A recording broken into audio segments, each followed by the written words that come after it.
I don't really understand, oh, why they do this to me, oh. Saturday Roman, don't say nothing at all. Yeah. Saturday Roman, don't say nothing at all. Yeah. Saturday Roman, don't say nothing at all. Yeah. Saturday Roman, don't say nothing at all. Yeah. I'm hearing whispers on the street about some things that I really can't believe. People talking, spreading lies over me. I don't know why they coming for me. They say I did things that I never done. No. They say that I'm guilty, but I'm not the one. No, no, no. Liar, liar, liar. Pants on fire. Be fibbing. I heard rumors around town. People talking and spreading lies. Can't trust nobody who don't have a purpose. Life Builders Incorporated is a 501c3 nonprofit organization committed to making a difference in the lives of youth and adults from all socio-economic backgrounds. We are dedicated to improving the mindset, educational attainment, and whole body wellness for all clients, in addition to creating opportunities for success. My purpose is my passion, and my passion is my purpose. Just love, just love. Just love, just love.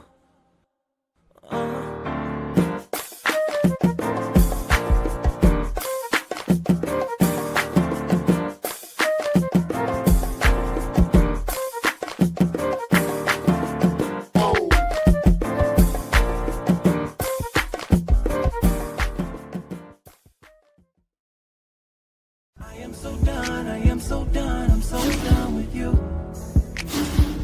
Ooh, taking. I am so done, I'm so done with you. Ooh, taking you back is something that I don't want to do. And it was good at first, but within a few months, which was right after I got pregnant, the abuse began. It started with name calling, shaming. His biggest thing was he would call me a fat, ugly pig and how no one would ever love me. After that, the physical abuse began. I remember the first time Daddy hit me, and I didn't think too much of it because I thought we were just horsing around. He had hit me in my leg. He wound up hitting me that night. He socked me in my eye. And it wasn't for us like how two women would fight. It was more or less like he fought a dude. The children may not be physically abused, which mine were not physically abused, but I felt that they were being mentally abused because of the things that they were seeing and the things that they were hearing.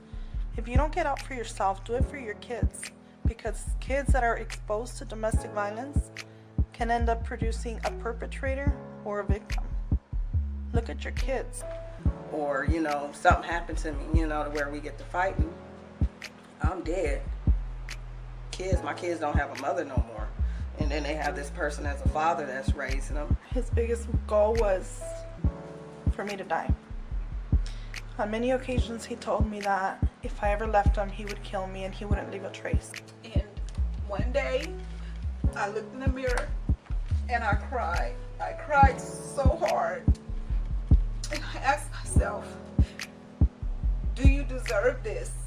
Do your children deserve this? And I answered myself. I said, no, I don't deserve it, and neither do they. I am so done, I'm so done with you. Ooh, taking you back is something that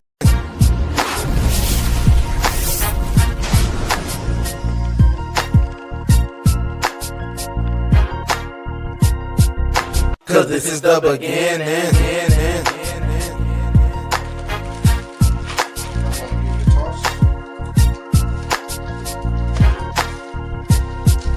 Cause this is the beginning. Hotter than fish grease, colder than ice, hot and spice every time when I'm blessing the mic. Straight St. Louis, dirty like a Chinaman rice. You know we buy forces twice. Cause this is the beginning. This.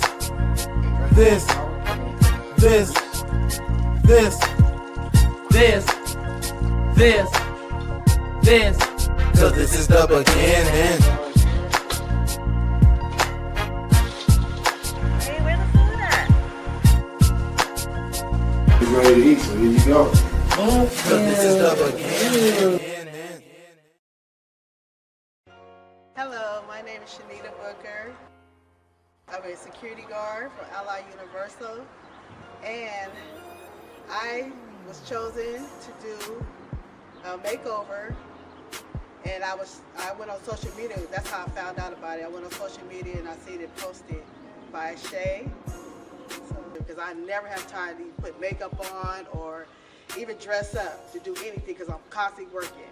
Because I'm a supervisor, so sometimes if my guards call off or I can't get nobody to work, I end up doing it myself. So that's why I really don't have time for myself at times. Hey! Oh my God! How are you? Oh my God! Thank you. Let me give you a hug. Give me a few minutes and I'm gonna put my client out. Okay? Okay. Close your eyes. Okay. Have a cigarette over there.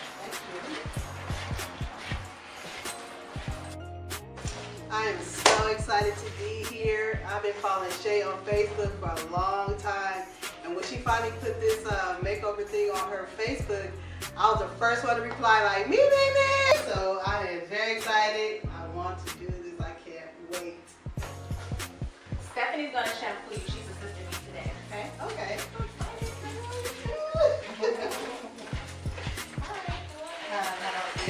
Okay guys, so while Stephanie is prepping my model for today, Miss Shanita was our winner for the contest that we had on Facebook. So I'm super excited for her. If you guys did not get a chance to check that out, please feel free to go to Transformer on Facebook and you would definitely be able to go back because we do have other contests coming up. And I'm super excited. Let's get started.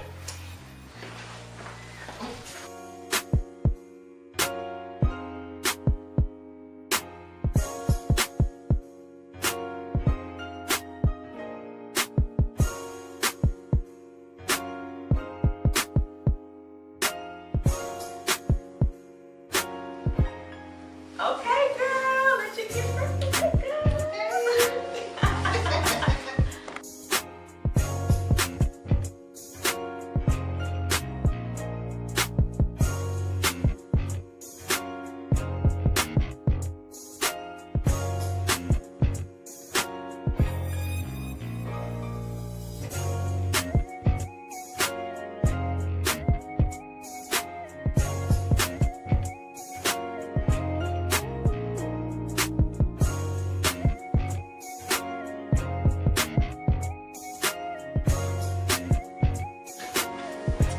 You are all done. You have been transformed. You are welcome.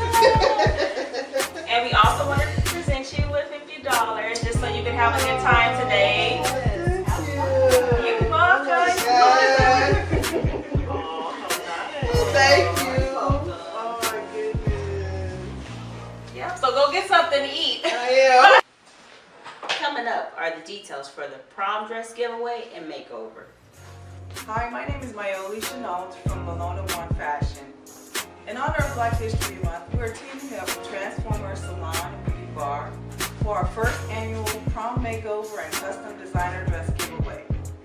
We're looking for one lucky lady from the Inland Empire who is in serious need of some prom assistance. This lady will get to work with me to design the dress of her dreams. She will then receive exquisite services from Lachey at Transformer Beauty Bar for hair and makeup. To be considered, first get your parents' permission.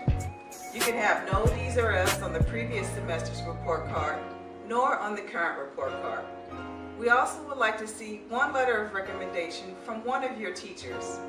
And lastly, We would like a 3-minute max video of yourself telling us about yourself, your views, your goals, and why we should select you. Please send your video to bologna1@gmail.com. Hey, so how did you like the makeover? I loved it. I enjoyed every minute of it. She looked really good with her hands and everything. She was perfect. I love it. You just don't know how excited I am right now. I feel so good. Hey. Welcome back again to another Talon at 10. How y'all doing out there in the social media world?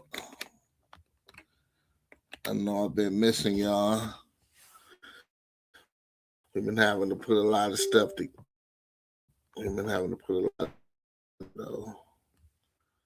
Where's Mrs. Wright?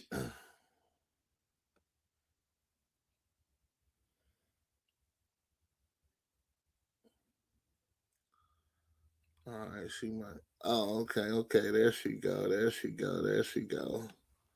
She just don't have no audio. Your audio not on. Yo, we can't hear you.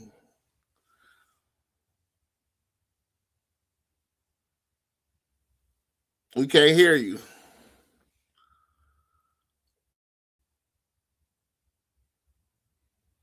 Probably log off, and log back on.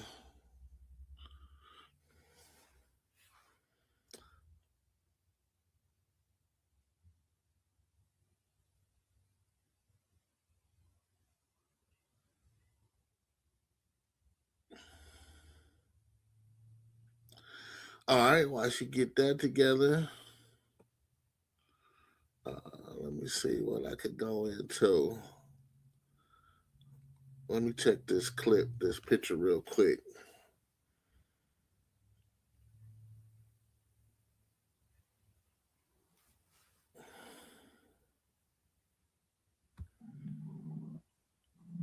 Hola. Hola, there she go. What it do, homie? What it do? I was just trying to check this picture. I resized it and it's still too big for some reason. It must have been super huge. Wow. Yeah, it must have been super duper huge. Well, it's been a while since I've been on. Oh man, it's been a while. Yeah, it's been a while. It's been a minute.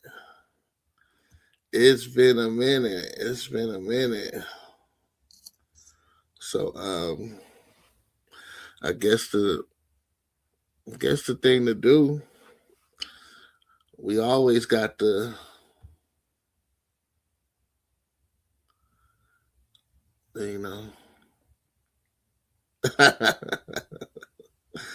we always got it to where you can promote your business because you know you're about that shmoney. You're so awesome.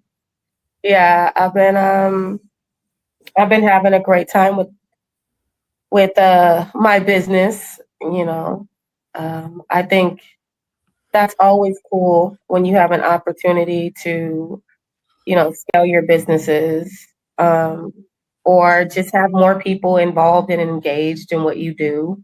Mm-hmm. And so our Galentine's event was so cool, just because I got to meet some other ladies and, get to support them and the business ventures and the things that they got going on. So I thought that was pretty cool. Yeah, first tell the viewers about your business. For Okay. those that may be tuning in for the first time. Okay, I think you got my other part, the backside of my card, which has all my services. But I do business development. There are so many small businesses. We are the economic heartbeat of all these communities, mine, theirs, yours. And it is super important that our small business owners have someone who can help them with developing out their business so that it's sustainable. So I help people put together infrastructures for their businesses that allow for them to have the sustainability that they need to be a long-term business. I specialize in social enterprise, which would be more nonprofit affairs, whether it's a 501, rather you're just in concept phase and wanting to do something for your community and needing help with structuring that. I do that. I also help with anything go Secretary of State, meaning any state matters for your corporation. I do incorporations in every state. So no matter where you're watching, I can handle your corporation in any state. But I make sure that all of the paperwork that you need is handled. If you're having some issues, as I have almost like every day, at least once a week, I do at least once a week, seriously, because there's so many people who get incorporated and get these businesses, and then they don't know that you have to pay an $800 fee every year.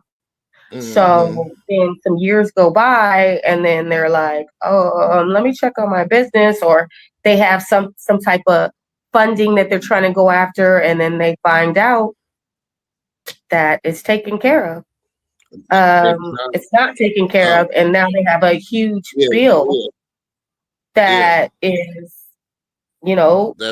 that's been piling up ever since you've been in business. Yeah, and now your business is not in compliance, and now it's suspended. And so many people in that suspended phase have so many issues. I've had a couple of long-term clients that had long-time businesses, and they had to change their name because they had been suspended. Someone came after a year. You can come in and take any name that's available, and someone else took their names. So it's things like that. Yeah, that are super important for business owners, small business owners to understand. And most importantly, a lot of times with the small business owners, we're really focused on doing our craft, making sure that, whatever services, whatever product that we're delivering to our clientele, that's the primary focus. But there's so many things that help you to establish being a sound business owner, like customer service. What does that layout look like? What's your operational structure? Getting into the accounting, what's that look like? What's your cash flow? Those type of things that are on the back end of your business are a little more difficult for a lot of individuals because they're more focused on the fact that they have this skill or that they have this amazing good that and product that they want to be able to give to individuals. And so just because you have a great idea and just because you have an amazing product does not mean that you're a good business owner. And it does not mean that you are in a ownership position to stay sustainable, to stay long term. That's why you see so many people who were hustlers that had these great ideas, had a great product, but it didn't go anywhere because they need someone like me who's going to help them develop it so that you can make sure that all of the areas that are necessary for you to have a sound infrastructure are in place. And a lot of times, because we just have these great ideas, we just skip off into the sun and we get them done, not understanding what type of liability we're putting ourselves and our businesses in. So my job is to help the small business owner be able to reach the level of excellence that they desire for their tailored craft and for their specific business. I customize all of my services. Rather it's you just need someone to talk to, because that's a lot of times too. Sometimes people just need someone to talk to, Call me if you right. need They're like, I just need someone to call me.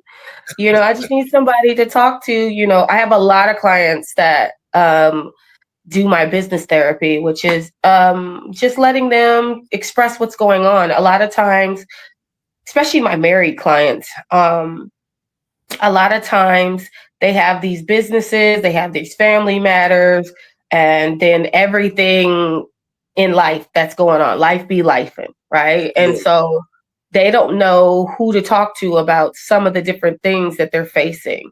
It could be an issue as simple as, do I need a lawyer or do I not? Should I get an accountant, or is this something that I can handle in-house? Those type of things.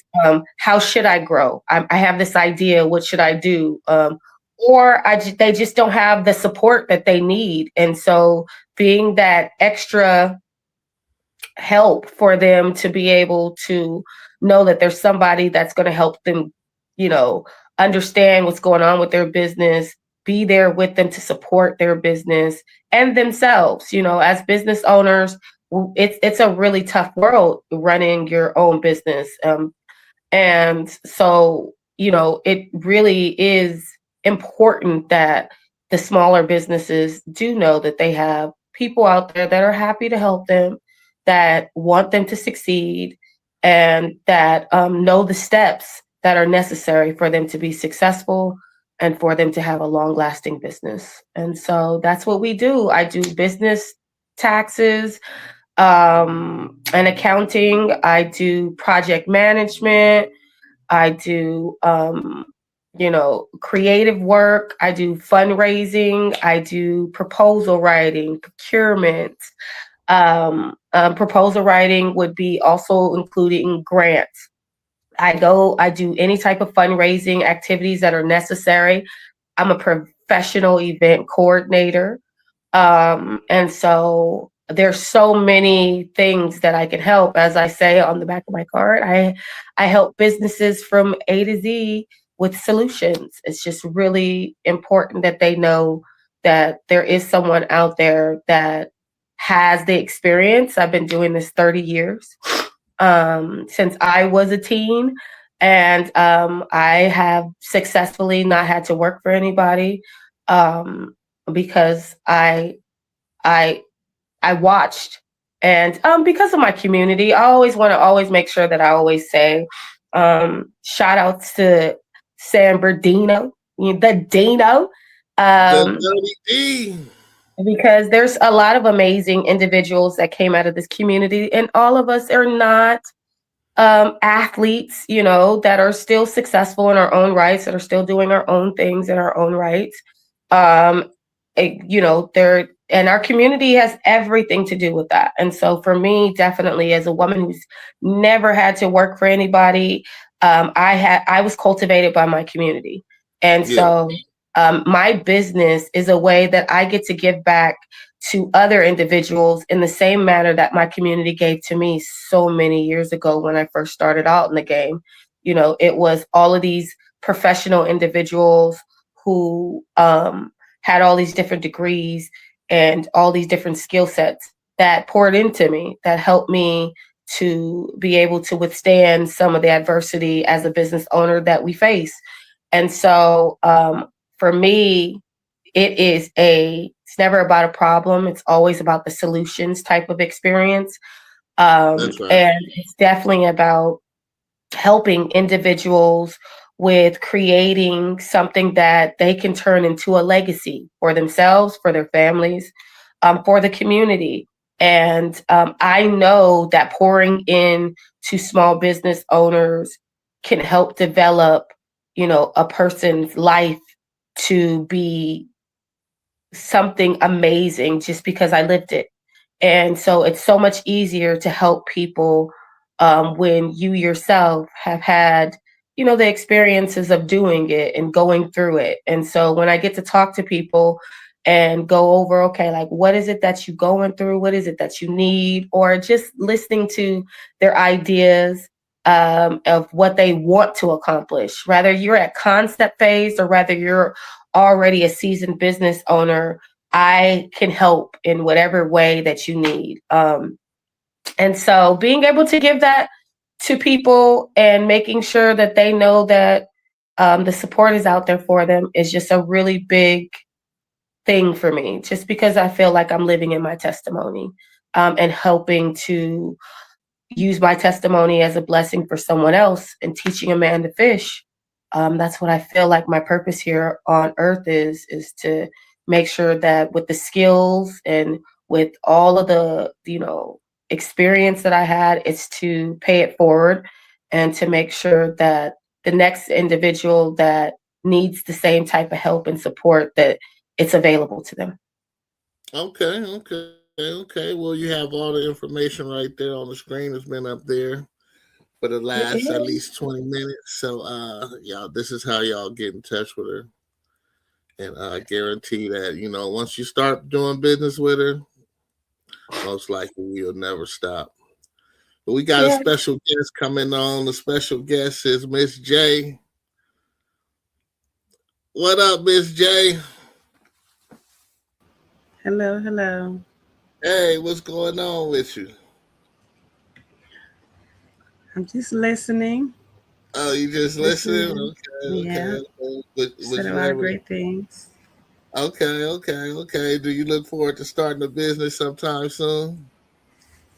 Sometime soon. All right, well, we're going to go into a little break and then we'll come back. Hey, going by those stars in the sky. I'm going by those stars in your eyes. And I love you. Oh, I don't need a second look, 'cause you're what's happening in my book. And I love you. I love you. Taurus. Leo, Pisces. It makes no difference, girl, if you're in love with me. Oh, that's all I need to know. I would give all my heart and all my love, and I don't care about the stars above.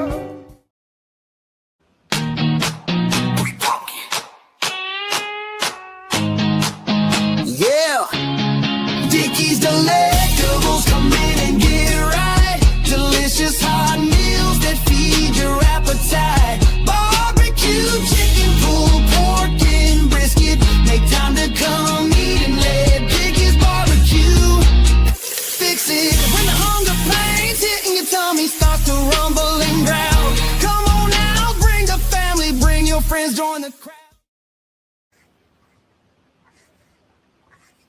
All right, we are back again with another Talon at 10. What's going on with y'all out there in the social media world? This is right. You know I'm here. I'm trying to get me some tea and, I was playing with the humans this weekend, goddamn it. Like y'all little niggas. And I didn't caught something. But I be having the potions. So, you know what I mean? I'm going to fix me on up, get me together. I will say this. Go ahead. That whole cut slices of onions and put them in your socks, put them in the middle of your foot, the onions, and cover it with socks, and sleep. Yesterday I was a mess. Do you hear me? And this morning I still got like a cough, but that's because, I Chiefs. So, and I'm as addicted a little, I guess, because yesterday I just said, Shay, no, we are going to be better than that. We are going to have some self-control, woman, and we are not going to smoke today. And that didn't happen. Okay? It got about 3 o'clock. Started talking to my daddy. I was like, I had to. I was talking to my daddy. Anytime I talk to my daddy, geez Louise, I'd be like, The only thing that can help is the herbal essentials. Okay.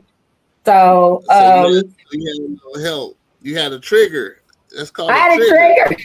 He triggered me. My family is the most triggering mofos ever. So I was like, look, it'll be okay. I'm gonna drink my little teas. I'm gonna do all my dandelion tea.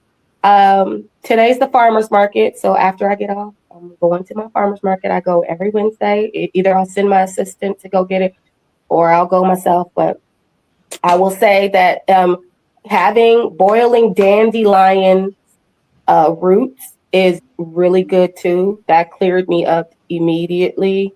And you can just make your own little tea. Add some ginger in it, add some lemon in it, do some honey in it, and it'll clean you up. Especially if you have like pressure in your head, like a cold, like a headache. Those type of things, really, really amazing. So I just want to share some of my herbal things. What was you talking about with the onions and the socks? I never heard The onions and the socks? Okay, so you slice some onions, right? And then they're like where they're round. You want to make sure that they're like, and you want to get like the big pieces so they can sit in the middle of your foot, right? In the middle of the palm area of your foot, right? And then you're gonna put some socks on. Now I've seen it different. Tonight I'll probably put some honey on it and then stick the onion on top of the honey and then put my socks on. But the onion, what most people don't know is you have a lot of pores in your feet. Okay. And so what the onion does is while you're sleeping, it extracts all of the gunk, all of the bacteria, all of the things that are not supposed to be there. It makes sure that it collects all of that for you. Meanwhile, onions are very beneficial health properties. So meanwhile, it's giving you the nutrients that you need to make sure that it's fighting any of the bacteria that's not supposed to be in your body too. So the onions I do it with my nephews. So and kids, it really works very well if you have like toddlers or you have like, younger kids.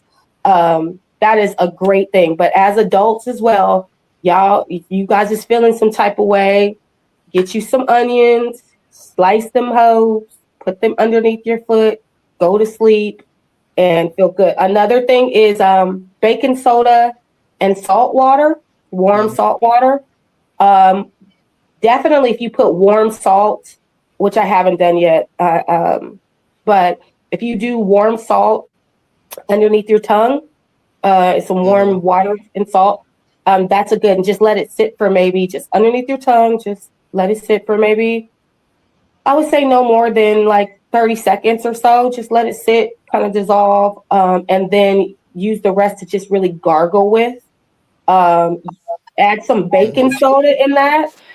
Amazing. The baking soda will clean out everything because again, you got your thyroids and your glands in here that the salt water and the baking soda help to alleviate any of the stress or any of the mucus and all of that stuff that might be going on in your area, your upper chest area. So those are some of the remedies. Okay.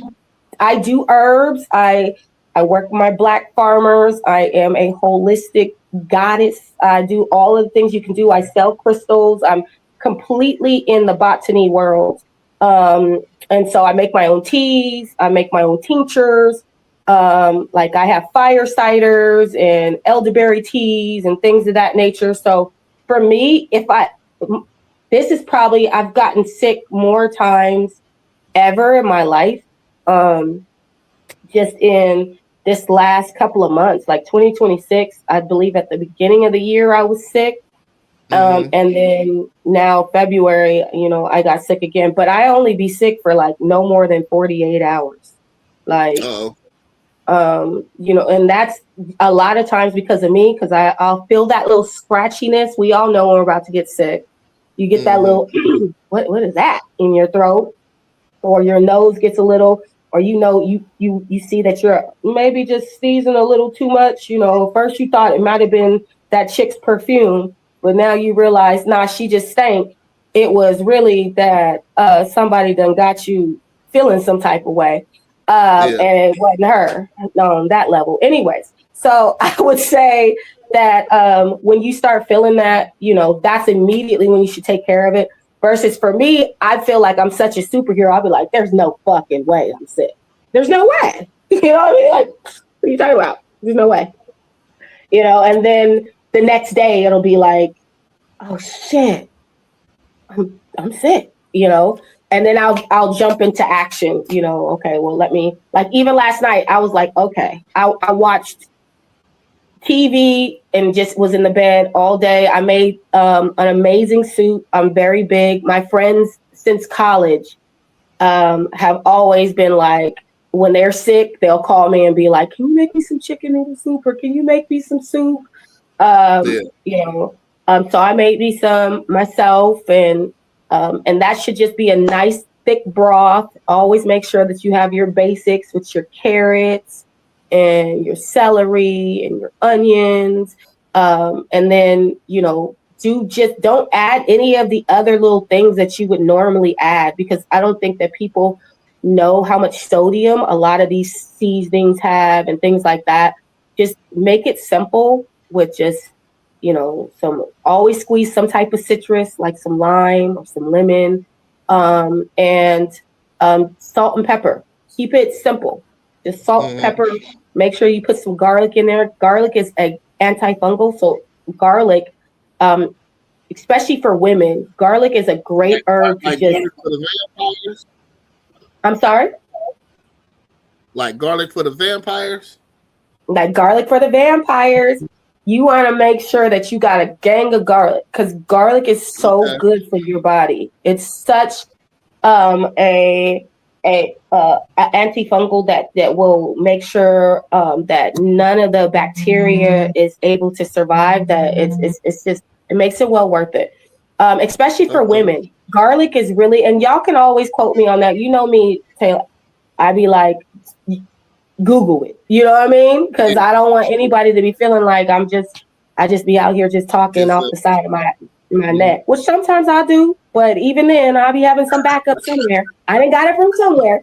So yeah, I would just say, like, women especially, take a lot of garlic. I should be eating more garlic. I haven't been taking care of myself, and I can tell. And then my last tip is drink some lemon honey water every day. Lemon honey water every day. Now, every woman that I have met, ladies, every woman, not even just women of color, every woman that I have met that is like in their 70s and 80s, that are, let's just say, that are senior citizens, mostly like the 80-year-olds too. I asked them, like, what is your secret? Because I'm just nosy like that. I always want to know. So they always tell me in some variation that they drink lemon, honey, and water. Now, some do it with cayenne pepper and turmeric. Some do it with ginger. Everybody does it in their own little unique way.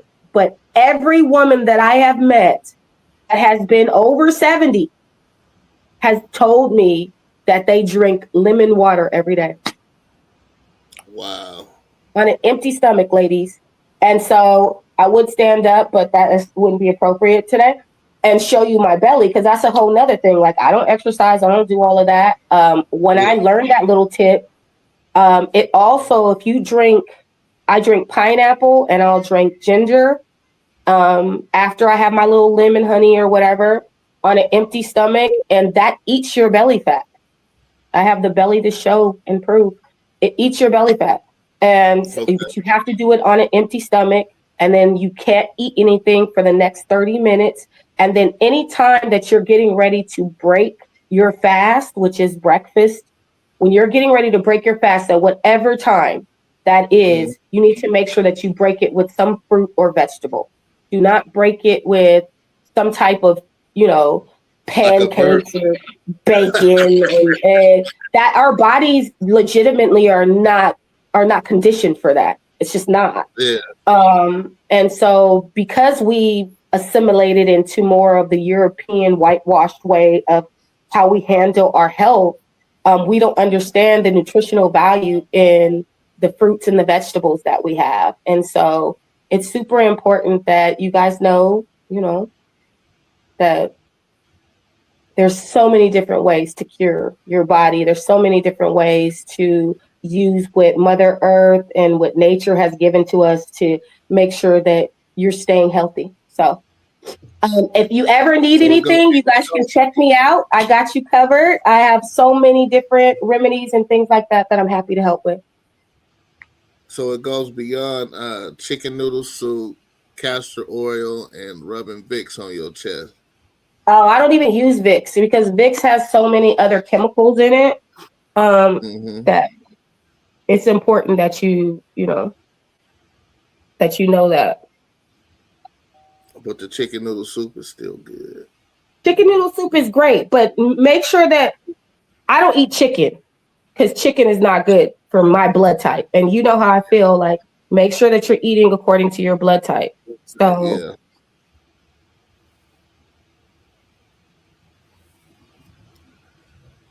yeah, if you want to use chicken or some type of protein, go ahead. But I wouldn't suggest really doing that. I would just like I said, just make it a vegetable soup.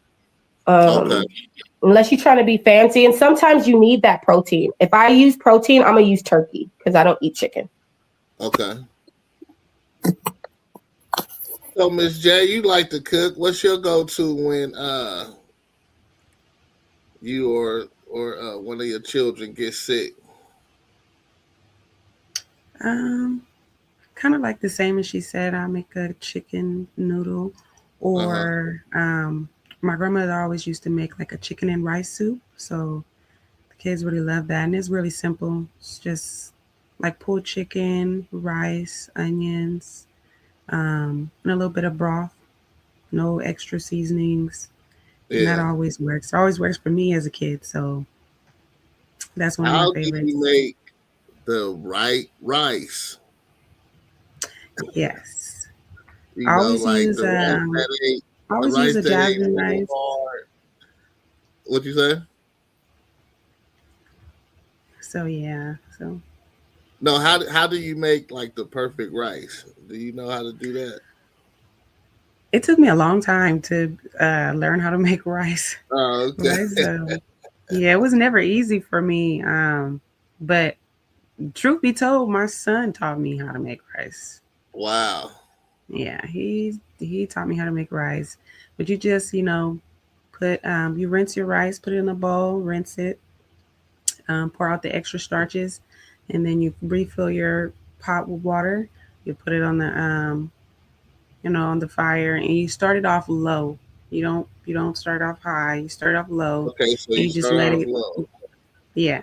Yep. You let it do its thing, and then once it gets to that little subtle boil, and the water starts to disappear, then you cover it. You cover it. Oh, okay. So you never adjust the heat. It's just starting off low and covering. Yes. Yes. Okay. And you start off low. You never go high. You can turn it up a bit, but as the water starts to like boil out, you want to cover it, and this is what steams the rice. Yeah. Yeah. So by the time you're done cooking it, there is no water left, and the rice is perfect. Yeah, that's right.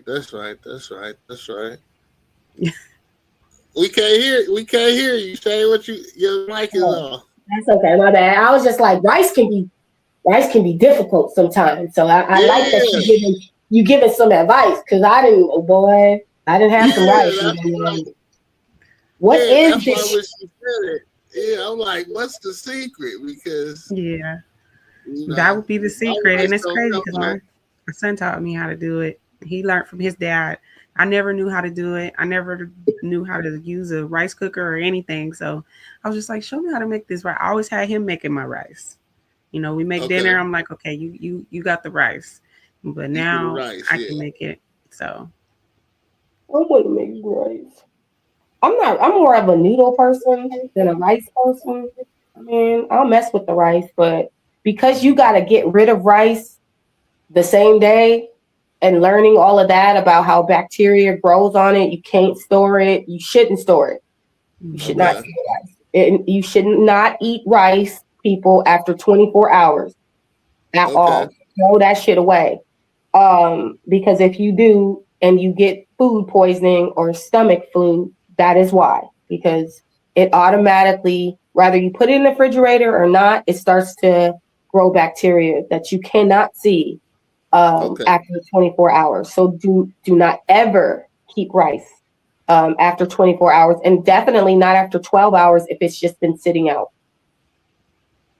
What about shrimp fried rice? Any rice, any type of rice, do not, after a certain amount of time, after 24 hours, even if it's been in the refrigerator, do not eat it.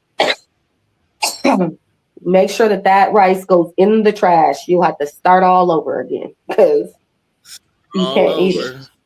It's the same thing like putting garlic in the refrigerator, or onions in the refrigerator. You shouldn't put onions in the refrigerator, and you shouldn't put garlic in the refrigerator. It starts to grow bacteria, especially if you can put an onion in there if it has not already been cut. But if you cut an onion open, do not put the remaining in the refrigerator.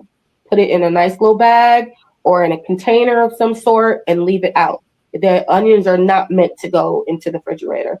And what the cold does to it is it starts to almost like a mildew type of experience with it, and it starts to grow bacteria. So definitely do not put those type of things in your refrigerator. All right. Well, one of my producers sent me a clip. Let's see if it plays. Sent you a clip. Man, somebody was banging on my door. Then they handed me some money, and I was like, "Oh, it's okay." So much uncertainty. So much uncertainty. This house is not a home. Remember, we were both struggling through college, working our ass off just to make it. Seems just like yesterday I was H&H law firm secretary and you were working your way up at a day and night resort spa hotel. Look at us now. Now we own 6 of them. Hey, we finally made it, my love. Yes, we did, baby. From this one little bedroom apartment to this big, beautiful house. Shall we? Yes.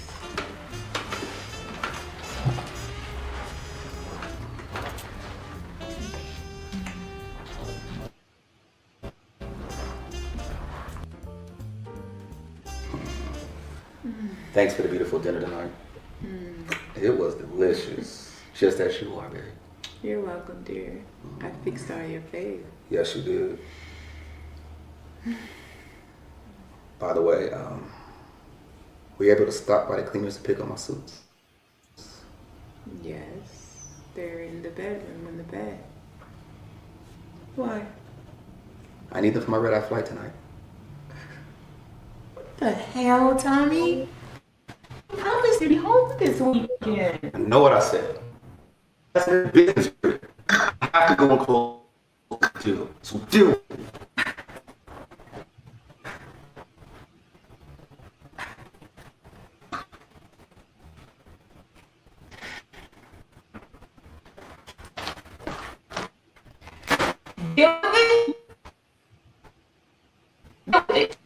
You lying some bitch. You said that this weekend was ours. What do you want me to do? I have to go do. And this is your 4th trip this month, Tommy. What about being a husband and taking care of responsibility of home first? I take care of my responsibilities. I bought you this big ass house. I pay all the bills. I must buy the best of clothes and drive the best cars. What more do you want? And I appreciate it all, but the one thing that I don't have. Oh yeah, what's that, Daddy? I don't have you, the love of my life. I'd just rather go back to the way it was, because this house is not home. Shut the hell up. I don't have time for this. Why don't you take your ass? Clean this dirty ass house and stop sitting on your dirty ass and talk to your dirty ass friends. Move out, Mom. I got a fight to catch, one. Tommy. Tommy! Tommy! Hey. Hey, you okay? How did you get in here? The door was open and I heard you crying. So hey. I'm fine. Just Tommy. It's leaving again. You know what? No one should be left alone for the weekend. Here, put your head on my shoulder.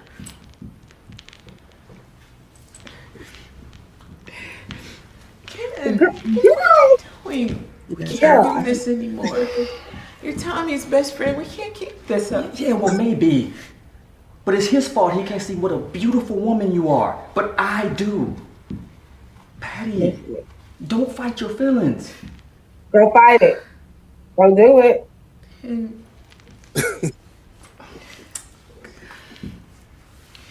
thank you for being here to comfort me. Oh, he's going. I do have feelings for you. But this will be the last time.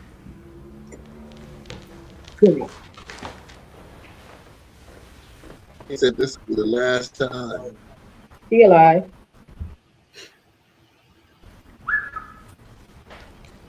What are you doing here? Well, hello to you. I just needed a little vacation from California. And I wanted to visit my brother and lovely sister-in-law. Oh no, it's frozen. Where are you staying? And how long are you going to be here? I don't really know. And I'll be staying here. I hope you're not trying to get rid of me. Of course not, Chase. You're more than welcome This to the stay brother. here. Good. Glad to miss me. The brother just get to show up and You have say, some, the hell. unfinished business. No, you ain't looking him too. Your mouth shut. Oh, Patty.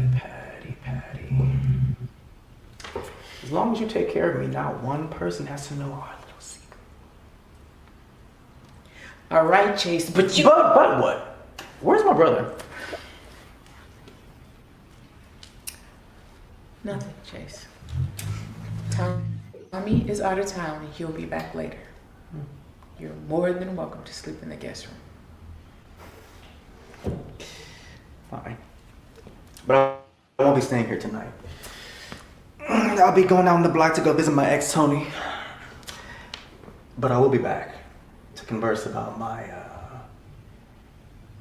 needs. Whatever, Chase. Just Hold up. go. Did he say my ex? Please. Tony? Like as in a minute?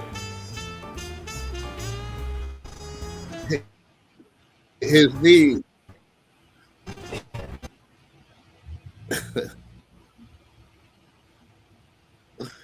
All right, so the clip is choppy, so we ain't gonna go through the whole thing. But from what we see so far, what do y'all think? I think she's scandalous than a motherfucker. Okay, now there's too many of us motherfuckers out here. Okay, I mean, I'll just go first, as you can see. It's too many of us out here trying to have our man have some act right. Now, you know, if anybody know, because you one of my closest confidants. Like, me having to fight my man to figure it out because he a working man, blah, blah, blah, yada, yada, yada, right? And I guess when you away, the hoes will play. But I'm just saying, like, who is we playing with, though? We playing way too comfortable at home. Well, how did, oh boy, I knew something was up when he just walked into our bedroom. Why is we in the bedroom? Yeah. Why did you just walk in and just feel comfortable sitting on the bed? You talk about, oh, this gonna be the last time. Girl, please. Your husband ain't even been gone. He barely up the block. And okay. And then then I got a question about the brother. Because then the brother come in and then he talking like they got something going on. Like, I'm gonna come back in my needs. But I had a question. Because I was like, did he not say like I'm finna go up to Tony house, my ex? It didn't sound like Tony was a girl. Now, I know it's a unisex name, but Tony didn't sound like a girl in what he was saying. So I was just curious, like, how deep is this little story finna get and go? Is he fucking a man and you too? That's, I mean, teach us on, I suppose. That's nasty. He seemed like he was, kind of. I don't know. I just got the clip. I was, so I haven't even went through it to make sure it plays smoothly. That's why I stopped it because I gotta make some adjustments to it to make it play smoothly. But it just seems like the internet is rather slow. What you think, Miss J? But What happened? What did you think? That was in a small little clip, that was a lot to unpack. What did they? Yeah, same thing. I was wondering why the door was open, and you're right, like why he sat on that bed and they was so comfortable right away. I'm like, I don't know. How long this been going on? Suspicious, like a mug. So then, okay, my thing is, like, go ahead. No, you go. Go ahead. I already said my piece. I'm gonna hold my comment to the end. All right, so to me, it's like twofolds, right? As you know, I was married for 2 decades, so at some point in time, you know, the quality time with your significant other has to mean more than money. And then once you accumulate, You're a little choppy, friend. Yeah, a little bit. It's true. Okay. Yeah, I can see Miss J's face. She like, what? Huh? I'm trying to hear. I can tell. What is he saying? So, okay, we can see you moving. Yeah, we can hear you. You moving around. Okay. Okay. As long as you can hear me, that's more important than seeing me. Oh, for sure. I get you. Is, after being married for 2 decades, right? At some point, you have to realize that the quality time or the moments that you share with your significant others is more valuable than actual dollars. Mm-hmm. Especially once you've already accumulated money. Now when you poor and you broke, and this bill need to get paid, that bill need to get paid, or you guys are gonna go without. That's something different. But once you have an access of stuff, you have multiple homes, you have different things to where you're already rich, you're already established. Yeah, you have to do things to maintain that. But at that point, the moments and the time that you spend with your significant other should mean more than going on these business trips when your wife has something planned for you, or when you promised her something. Because most of the time, me speaking from a man's perspective, women get mad. We tell them we gonna do. Like, oh, you said you was gonna do this, but then you not doing it. So now they mad. You know, when we the ones that said, all right, baby, I'm not gonna go on this business trip and I'm gonna spend time with you, but then and did. Mm-hmm. In time and you go on the business trip, make you lie. Like there's no other way to so, but should you get shit because you lied, or a whole nother thing. But you know, with me, and I always say this about my male friends, always hate that I say it. But with me, the success of the relationship always starts with men. With who? With the woman? With the man. Oh, it starts with the man. Why you say that? Because if we stay true to what we say, she's not gonna do nothing again. You gonna have some act right. I respect it. You know what I mean? If anybody did. If we stay true to what we do and say, nigga, we would have some act right. Most even the worst of us, like me. Once we not true to what we do. Yeah, but once we not true to what we do or say, then it's like, come on now. You going on a business trip 4 times, why you couldn't handle whatever you need to be handled the first time? So that's an indication that there's more to the business than the business when you have to, you know, she said, man, this is the 4th time in a month. Like, ain't that much damn business in the world. or I'm going too. We both go. That's the thing. Like,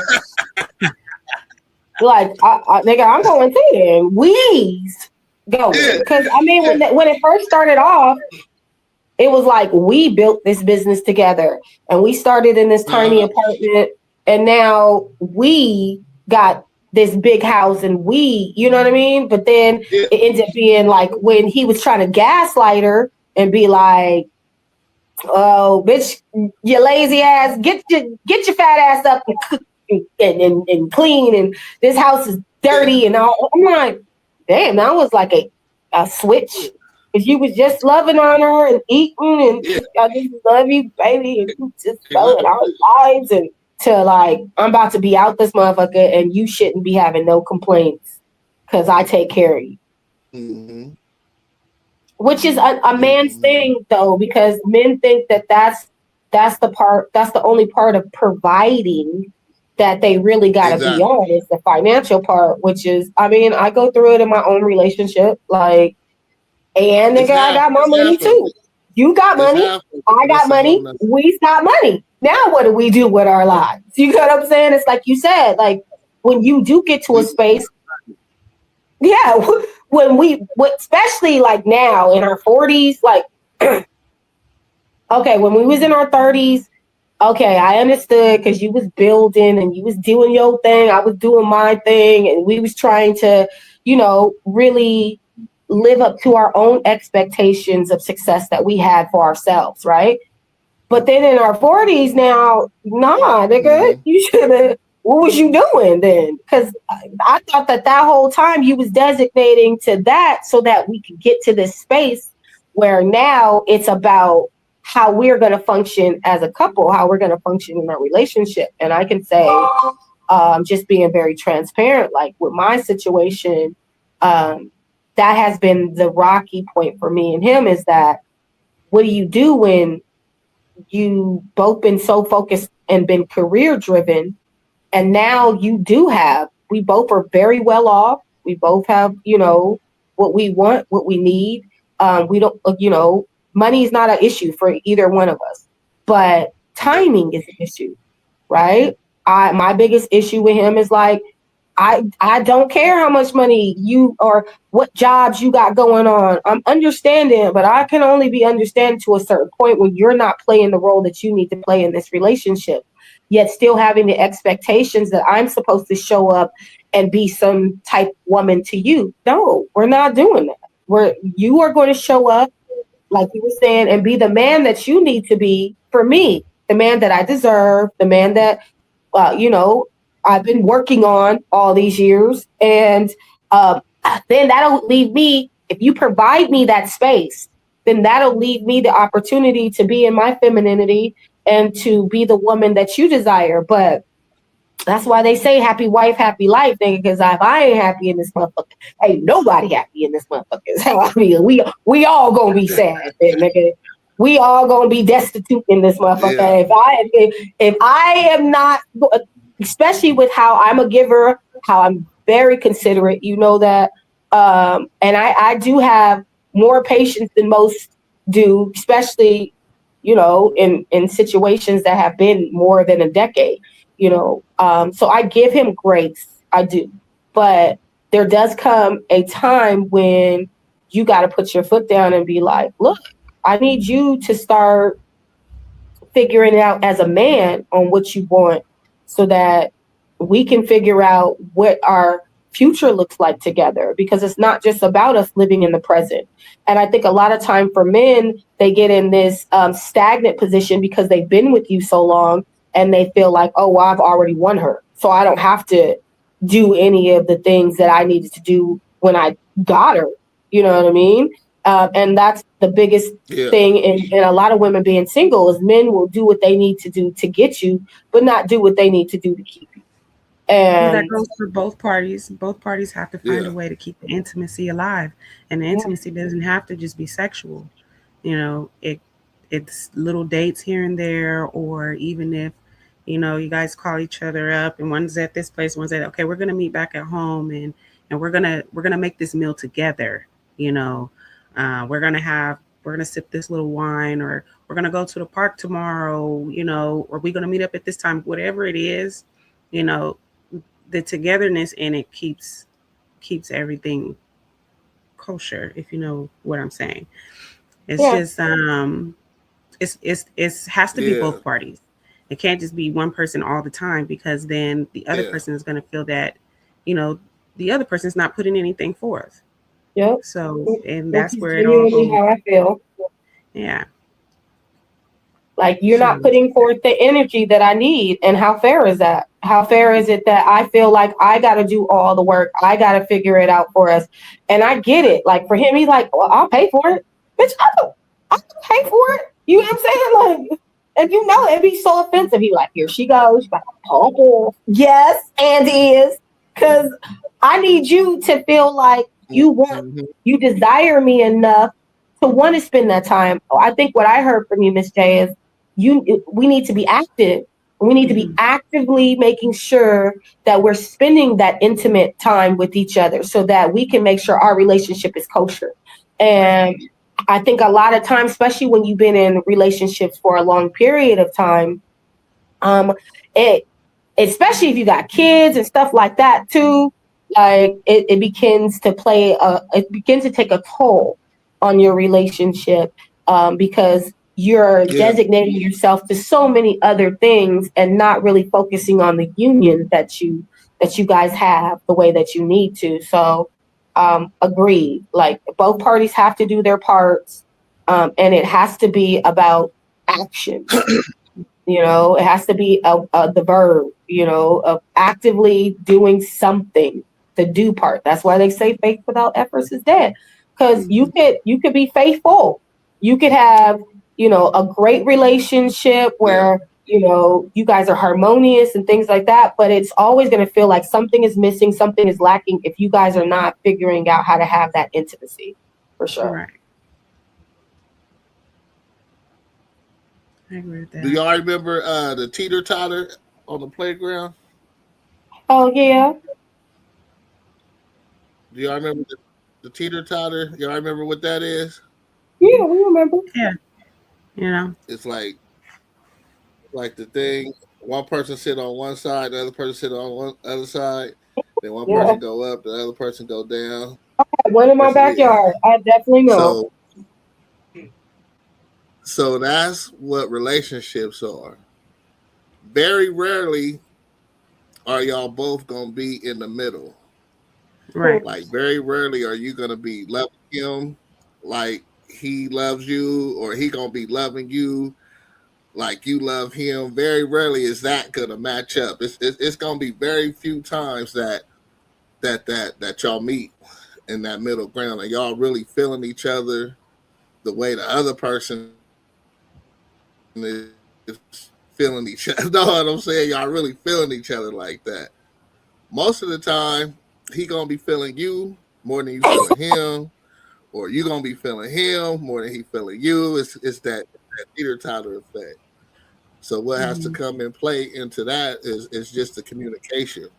Like I feel like most men don't get established, or what's established as a man is you don't be perfectly honest with your woman. Ooh, what does that look like? By What does not being perfectly perfectly honest with honest your, look like? that Could you means say that, but what does that I'll tell you mean? the conversation. Yeah. So let me tell you what that looks like. You like me, but you might like the higher or the middle part of me. There's a low part of me also. So if you could deal with the low part of me, then you have me totally. So I gotta be able to, because there's women on different, there's women on all levels, right? There's women that I can say, hey bitch, come here, and she gonna come. Know what I'm saying? But then there's women that I can't say that to. Know what I'm saying? Or women that I can say that to, and they gonna keep walking like, nigga, you not talking to me. Mm-hmm. You understand what I'm saying? So it's like the man don't never really want to expose what his lower man is, what his low man is, because he might fear that he might lose his girl or whatever. But I feel like that's important that the man lets the woman know, like, damn, you know, sometimes I gotta be able to slut you out. And you know, you might have a woman that don't necessarily feel like, you know, she can handle being slutted out. So then That's for her. So then you lose a good woman, you know, because you feel like because you let your lower man show. I mean, but just because she, like I tell these niggas, just because you're a good man don't mean you're a good man for me. It's the same thing with the woman. Just because you're a good woman don't mean, because let's be honest, sex is a very big part. If sexually we don't have any type of connection, it does make it a little more difficult. So if you're not willing, that's the reason why niggas cheat. Yeah, that is. I've been the side bitch several times in my life. That was majority of my motherfucking 20s. So yeah, I get it. So remember, I was telling you what time we was talking. Remember we was talking one day, and I think we was in Dallas, and I was like, you gotta be able to have a real talk conversation. Oh, you did? Hell yeah! I remember that. We was on the patio. Yep, in Dallas. Yeah, you gotta be able to have a real talk conversation. Yeah. If I'm not, we can't get that graphic. But if I'm not doing something right, I was like, "Oh, we going there? Well, hell's yeah." If I'm not doing something right, either I gotta be man enough, right, to allow for that part of you to be satisfied by somebody else, or I gotta learn how to do that. No, and what I'm saying? Not be offended by the fact that I expressed myself to you. Yeah. Now, see, that's the part that you got to focus on, because I'm willing to express it to you and willing to be this open to you to let you know that I want to be with you. I don't want to do this. I don't want to experience this with somebody else. Mm-hmm. But if I got somebody that can suck a golf ball through a water hose, I'm gonna need that. Not all the time, but I'm gonna need that on certain times, you know. Let me say this from the Side Bitch Chronicles. That's what you gonna call it, okay? Because I have extensive knowledge of that, and a lot of people would be like, "Oh my God, that is so." But the reason why I'm so comfortable with it, because I don't have no ties to you, homegirl. He got a commitment to you. I'm not the one in the relationship. So if your man is checking for me, just like any of the other side bitches, I'm gonna let him check for me. Especially because when you're a side chick, you get the dopest part of him. It was like the levels that she was saying. I don't get the level or the middle level. I get my bills paid. I get the trips, the fancy trips. That's where old boy was going for the 4th time in the month. I get the exclusivity of when you come over, you are happy to see me. You are excited about our time together. You don't want it to end. You said what? I said, "What's up, baby? How you doing? What we on?" Here we go. I'm the type of chick, well, we gonna be doing this and we gonna do that. But more so, I will go into like the sexual part. It is that part. It's the part that when a man feels like he cannot be himself, he's more than likely going to look for a side bitch. Because exactly. And it does, and he could be and this is, we've had these conversations before, but he could love you and love his family, be a great man. As I've had to have conversations with some of these wives, like, I won't lie on that neither. Like, bitch, you gonna leave your man because he fucking with me? You went looking for the shit. Otherwise, you would have never found out about us. But you went looking. Because, women's intuition sometimes just be popping off. It could be that in this situation, he was just being too nice to her. She was like, but I'm going to be the one who wants your relationship to work out. Because I only want him on the side. Y'all keep talking. Yeah, no, don't side chick want the man fully, because then you got to go through everything that she's going through eventually. Sometimes I think that that's a myth too, because not every dude who cheat for the same reasons.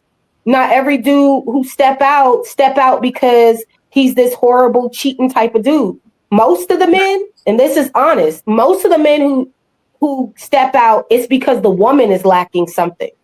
Like major, you get what I mean? And going back to what y'all was saying, they've already tried to have the conversation. They've already tried to share with you, you know, how they was feeling, and you ignored it, or you acted like it wasn't relevant to what your union is. And so most men don't even think about cheating until they see a woman or find a woman who can give them what they're already yearning for. Desire is what gets a nigga cheating. Not just that he's like, because most men wouldn't have got married if they were gonna be cheaters like that. But if a man has already expressed emotionally, when we all know men, that's not their strongest suit, right? If a man decides that he wants to cheat, it's because he has already emotionally expressed himself to his woman and he did not feel seen or heard. So then the hunt begins. As far as communication, you have to be willing to listen to one another, and then actively listen, not just listen so that you can reply. Yeah. You know, so that you listen can to rebuttal. Respond. Yeah, that's for but sure. actively listen to what this person is actually saying, because if you respond as if it's going in one ear and out the other, then there's really nothing more that person can say to you that you're going to listen to. Process? So what's the process? Because that's to me, that's key that people know. What's the process of active listening? I think every style of Go ahead. No, you go ahead. All right. I know every style is different. I always talk, girl. I'm on all the time. It's so good to have a woman on, refreshing, you know. So yes, you please go. Che got a mouth. She'll figure it out later. Y'all going back and forth, I go. To me, the first thing is paying attention. That's the first step. Okay. Of active listening, because if you watching TV while I'm talking to you, or I'm talking to you, and you fucking around on your phone, like that's not active listening to me. Like, hey, look, I'm trying to talk to you. Right. If this is not important, then just let me know this ain't important enough for you. But we need to turn this TV off. We need to turn this radio off. You need to get off your phone so you can really hear what I'm saying to you. So to me, that's the first thing. That's the first. Mine's just sincerity. I would say eliminating the distractions. I get it. That's great communication. I would say sincerity for me, because here's the thing: whether you're on your phone, whether you watching TV and listening, whatever, I do want your attention, but I think that everybody works a little different, right? But if you're not sincere in trying to understand what I'm saying, if you're not, whether the TV is off or on, doesn't matter. If you're not sincerely interested in what it is that I have to express to you, you know what I'm saying? So for me, I would say it'd be sincerity. Okay, so sincerity. And I would say eye contact. I need that from you. I need to know, I need to see that we are hearing each other. I need to see that we both are understanding each other. I need to see your facial expressions when I'm telling you this. That's so tight. Eye contact is a big one. So you need to see. You need to see the emotion. You need to see all this. Oh, that's tight. That's tight. Yeah. So you need to actually see that this is registering or it's not registering. Right. Right. Because, a lot of times people wear their expressions. So you want to see that, if I'm talking to you and I'm really expressing myself and you're looking like this, there ain't no TV on, ain't no nothing like that, but you're not giving me eye contact, I'm still going to think you ain't listening to me. Yeah. Yeah, that's why I said sincerity, because like you said, rather the TV on or off, if you're not sincerely trying to understand what that this is a moment that I need from you and I need you to be present in it, then then I'm talking to the wall anyways. I'm talking to myself anyways, and I don't want that, at all. And I'm so a person who fuck it, and I won't say anything. I'm sorry? I said being present kind of covers all of it. Being present, I think, but unless you practice that in your life, then I think it makes it very difficult for a person to really understand. And so I study like etymology, which is the origin of words, right? So when I'm speaking to people, even if I'm cussing you out from a very knowledgeable place. Like I'm using specific words that I know are tending to you the way that I would like to articulate to you on how I feel about you. Yeah. So I say that to say, like, when you're speaking to someone, especially someone that you care about, and you're saying these different words and you're really genuinely trying to be thoughtful about it, if that person does not understand what present looks like, then it's going to be a problem, because lots of people, especially, you got to understand, technology allows for people to always feel like instant gratification is everything. That's the primary source. Everybody is on the go, doing what they need to do. I'm out here surviving. I'm out here trying to, right? Nobody is really taking the time to be present, even in their own life, to pay attention what is currently happening and to enjoy the blessings of what is available in your life right then. Everybody is wanting more. Everybody's trying to do more. Everybody's trying to get more. You get what I'm saying? But no one is really focusing. Well, I won't say no one. A lot of people are not focusing on being present and understanding the gifts that you have while you're in that moment and appreciating that moment for what it is or what it could be. And so if you don't have a person who's already practicing being present in their own life, it's going to be really hard for them to be present in your union, for sure. That was the whole purpose of stopping when she said active listening, so we could break down, like, how do you do that? Like, and what does that actually look like? Yep. Okay, so what else does active listening look like? I think active looking. I think lots of sex is actual listening, because I think the body. I'm just being honest. Yes, we go in there, okay? Because it's Talon at tip. Okay, so I get to say whatever hell I want to say. This 10 in the morning. It ain't 10 at night. Right. Well, clopping it though. Look. Well, some of the freaks is up during the day, and because I think going from the side from the conversation of the side chick to like us talking about active listening is kind of like very parallel, right? And so sex is a very big part, because, and I was talking to my daddy about this, because body language is everything. It is. And the most intimate moments that you can share with a person is intercourse, because it is the interworking of you. It is the spiritual working of you. And it is the most intimate way that exchange of energy happens, right? So when you have lots of sex, it does allow for you to have a different connection that doesn't always have to require words. That's what Babyface was trying to tell y'all, boo. He was trying to tell y'all, you know what I'm saying? Like, just saying, there's so many. Soon as I get home from work, okay? He said they be like, we don't really talk a lot, and that they don't need to worry about my relationships, because the kind of communication that me and her got, it cover a whole bunch of other things. I remember now it can be a trap, because I remember one of my exes, we would have our serious conversations while I'm sitting on his dick. That's explicit, but while I'm sitting on it, my bad, because it isn't 10 at night.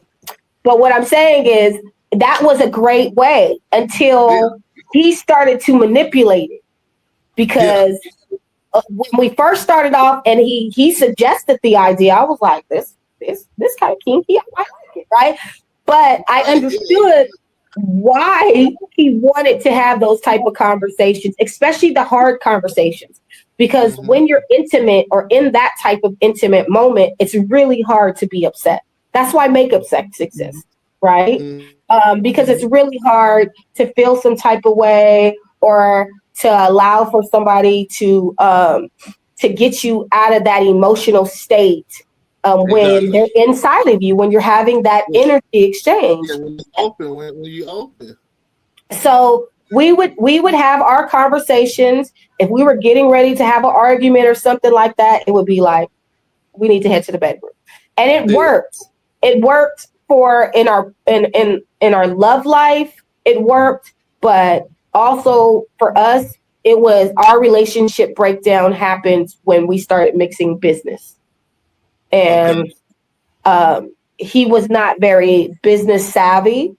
And unfortunately, that ended up being demise because for me, I'm a different type of businesswoman. So for me, we not going to have conversations about my money and how you fucking up my money while you in it. We not doing that. Okay. Now, our own personal shit, for sure. You know what I'm saying? But when we talking about the business, no. And he would start trying to manipulate that and to be having conversations. I would have to be like, stop, like, hold up. No, we're not going to talk about that. That's not, now you're crossing over the moment. You know what I'm saying? Like, nah, but the communication in itself, we lasted so long because that was our communication form. If I could go back, the only thing that I would change is that we did business together. I should have minded my own business, literally, and not tried to step in and help him the way that I needed to and let him figure it out, but be supportive of him versus trying to be a partner with him because he wasn't ready for a partner. And that ended up being the demise in me being his personal partner, you know? Yeah, okay. So that's interesting. You know, sex is a form of communication. It makes sense. It makes sense once you bring it up. Yeah, the first thing I'm gonna do with my dude, and any woman will say that too because we understand the power of pussy. The first thing I'm going to do, if I'm trying to like get in your good graces, I'm gonna give you some. It just is what it is. And can't no woman say that I'm lying. If I want something, if I feel like you need to be able to understand me from a different perspective, or I'm just like I'm saying, I'm just trying to get in your good graces. I'm gonna give you some because I know that is going to allow for his guard to come down and for him to genuinely listen or try to understand what I'm saying. I mean, that's what I be trying to tell these women. Like, you have to understand the pussy is power. The P is the P. You know what I'm saying? You got to know how to use it. If you as a woman know how to use it for the greater good, all right? Because some of y'all be out here putting it on them and you just leaving these niggas out here destitute and heartbroken for the rest of us chicks. Y'all can keep that shit. Don't be doing that to these niggas. Don't be putting it on them and then throwing them back out to the dating pool. That's why the dating pool is already acidic and pissy. We need you to be releasing them back with some emotional intelligence, with some sexual, some sexual balance to them. Like these dudes, because right now, if you look at it in communication, you're either going to find in dating, you're either going to have a man who is in tune and has some emotional intelligence, or you're going to have a man that is goofy and lacks maturity. I mean, there's no real in between. There's no real gray right now in the dating pool. And I do think it is because we are hypersexualized out here, right? And there's so many hoes out here that is just giving it up and don't understand the power that men no longer see the value in in it. You get what I'm saying? So they like, especially when the ratio to man and the woman is 12-1. So in most cases. So when you are one that's like, absolutely not, nigga, I'm not putting up with none of that shit. He like, well, fuck it, bitch. There's 11 other hoes out, right? And most of the time he's right, because just because I won't put up with it, it's so many other individuals in this world that don't want much and that are willing to tolerate a lot of shit because they don't have any standards, they don't have any self-worth or self-love. So they're easily manipulated into doing whatever it is that you want them to do, or just being shitty individuals, right? So I think that if we started getting back to like us understanding as women the power that we have in our vaginas, and not just in giving it and sharing it with them, but I don't think as women we understand that men do everything that they do for us, right? Like, I mean, the straight men, let me say that, and let's take away from the men that don't like women, because right now, as Tupac said, we gonna have a race of babies that hate the ladies that make the babies. That's what he said. And right now, when you're looking at these different podcasts and you're looking at all these different things on social media and even being a part of some of these conversations, you see that emotionally men have gone through it with women and have never found the clarity that they needed from that previous relationship that broke their heart, that now they're just going around fucking women, but to have no respect for women, don't wish to really have no type of relationship with it. They rather go kick it with their boys than, spend any time with you, or they rather, be engaged in business than, really trying to figure out how to intimately connect with you. Most of the time it's because they're facing heartbreak that has never been resolved, right? Mm-hmm. And so now, or unless they got mama issues, which we know there's lots of them out there too. But I think what we see going on in the dating world right now is because of the mamas. I blame all y'all. I blame the mamas, because a lot of y'all was not raising your son to know how to be a good man to a woman. You was taking care of him, you was loving him, you was nurturing him as your child, but you were not preparing him to be a grown-ass man who is going to be, especially as a heterosexual man, who is going to be partnered at some point with a woman. And I would just say to the women who do have young men, it is your job to make sure that that your young boy is ready for this young lady. You need to teach him. Yeah, but how does she? Let's stop right there, because how does she do that when she probably haven't experienced that herself? Oh, well, with women, a lot of single moms too. They want to. Yeah, it's like they want to just protect and pamper, a man, a growing man. But then you want to make your daughter all extra strong. You know what I'm saying? So she gets with a man and she don't know how to be feminine because you made her extra strong. And then you got the boy who goes over to a woman and says, protect and pamper me, when you're supposed to be strong. You're supposed to be the man. You're supposed to be protected and treat you like your mama did.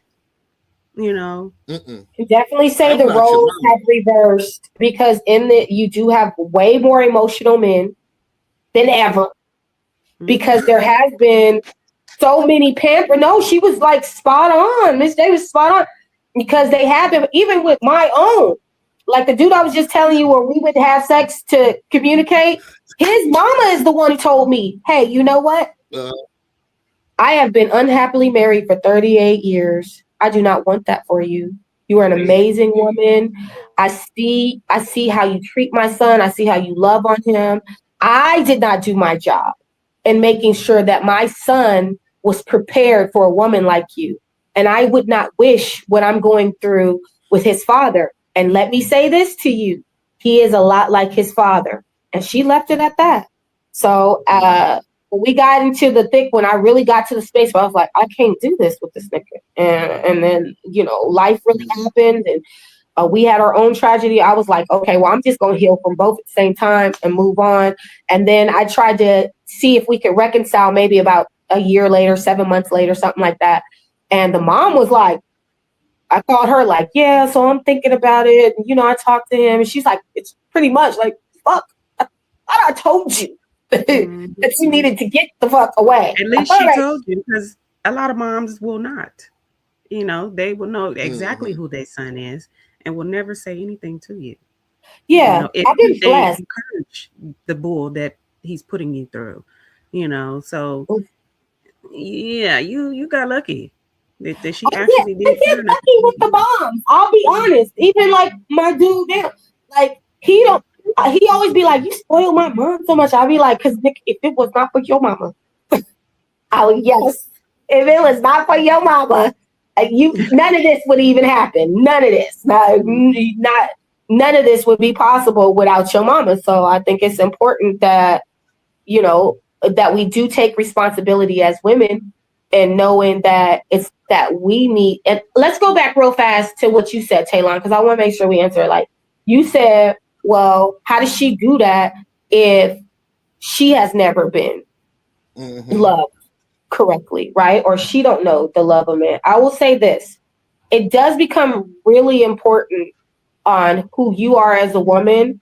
And I'm so thankful to have the father that I have, because when me and my dude started talking about marriage, that was the thing. It was like, well, you come from a family where your parents been together 50 plus years. You know what I'm saying? I come from a divorced family. And my mom, as Miss J was saying, she raised me to be a very independent chick, because that's who she is. She's very, and that's why I didn't really work with my parents, because my mom didn't want to give up being this independent woman. She did not know how to be a partner. And she likes to play solo, and still to this day, she likes to play solo and do that. So I had to tell my man, I had to step away from my pride and really say, like, look, my dad has taught me how to be, you know, a queen. I take very good care of my dad. So yeah, I know the type of woman that I desire to be. I know how to cook. I know, you know, how to provide in being the woman that I am. But in regards to seeing that type of functioning relationship, I have not. And I had to understand my shortcomings, because in some of the ways that he moves like, well, you know that we're together, you know, we already got all these years under, I want to get married and you need to figure that out. Well, I never thought I was going to get married, because that was just never it. I watched my parents have a beautiful co-parenting situation. And so I was always big on, you know what? I just want to be able to co-parent with my person. If he wants to get married, so be it. So anyways, I end up with a nigga who want to get married. So I'm like, okay, I don't mind getting married, but you're expecting for me to be like that. I guess the average woman who's like, all you got to do is show up. All you got to do is, get me a ring and I'll do the rest of the work for the wedding. But you didn't get that type of woman, because I am very much so in my masculine energy, because I've had to be, and I've had to be that majority of my world, because I'm a business owner, because I take care of my family, because I am literally, for me, even being the baby, if I'm still the matriarch, because I was the first one to see money in my family, right? Yeah. So it's different for me going into a relationship. And like I was telling him, like I was hoping to get into my personal life with him, and then it be where I could be submissive. I could allow for him to make the decision. But what I had to realize is I don't have that type of dude. I have the type of dude who wants me to make decisions, who wants me to be not the lead, but to make sure that, like, the best way I can say is, who wants me to be in charge. That's pretty much what he is. For him, leading is, you tell me what it is that you want. My job is to make you happy, because that is what he watched his parents do. you know what I'm saying, in regards to being in a loving relationship in a marriage, right? A functioning, beautiful marriage. And I've been around his parents, so I know. But his mom gave me a baby about 10 years ago. She gave me some insight right before I turned down his proposal the first time and moved to California because my family needed me. And unfortunately, I just had to choose them. But she told me, you know, I asked her, I said, how did you know that your husband was the one? And she said, what do you mean the one? I mean, like, the one that you're going to spend your life with, the one. She's like, well, baby girl, I don't know necessarily if he was the one that I thought, it was going to be. I got with the one that was going to give me the best life. I was like, damn, that's deep. She was like, so the question, she said, I have a riddle for you. And you got to understand, like in the setting that I'm in, I'm at his mama's house. There's flowers because he buy his mama flowers every week. Either his daddy buy them or he'll buy them. They got all this property and land, and so and all the kids. She's such a homemaker. So the house is smelling like food and shit like that. I'm like, damn, this is the kind of life I would want. You know what I mean? So she's like, the riddle is, if you're on a horse, do you lead the horse or does the horse lead you? Mm-hmm. What does that even mean, lady? You know what I mean? Like, I don't know. Like, I don't even ride horses like that. Like, what is we talking about? And it wasn't until what you was talking about the power. Huh? It comes full circle to what you was talking about earlier about the power. How so? I can't wait to hear it. The person leads the horse, even though the horse is more powerful than the person. The horse is bigger than the person. The horse has more strength than the person. The horse is carrying the person around, but you have the power. You have power over the horse. You're holding the reins. Yeah. Now, I promise y'all, I did not get it until one day me and him is having an argument. I promise you. That's why I stopped to hear what both of you guys' perspective was about it, because I didn't get it until one day we're in an argument. And I was like, and it's like what your mama said, like, what the fuck did that even mean? Like, I'm on some horse and she talking about, does the horse lead or do I lead or some shit like that? And he was like, he's so chill. He's always so fucking chill, make me so mad. But he's like, baby, like, wouldn't you lead?